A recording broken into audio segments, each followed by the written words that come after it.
నేను సరుకులు తెస్తాను, కొన్ని తీసుకుంటారా? తీసుకుంటారు కదా. అయితే దయ ఏం లేదు కదా, అది ఎండలో తిరుగుతున్నారు కదా కష్టపడి, అందుకనే మిమ్మల్ని నమ్మి వచ్చాను. సరే అమ్మాయి, ఇవేంటంటే మేము ఒక కుటుంబానికి ఇద్దామని పట్టుకెళ్తున్నాం. మిమ్మల్ని చూసి ఎండలో కష్టపడుతున్నారని తెప్పిస్తున్నాను.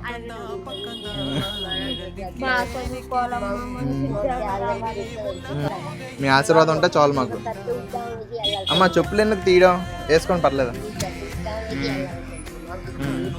మీరు అన్నిసార్లు దండం పెట్టకూడదు, మీరు ఆశీర్వదించాలి తప్ప మీరు దండం అది పెట్టకూడదు, అలాగేనా?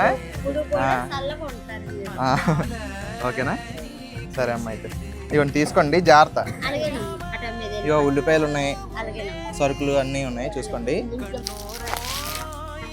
అమ్మా. అమ్మ థ్యాంక్ యూ. సరే అమ్మ, జాగ్రత్త. ఏయ్ బుజీ, బాయ్.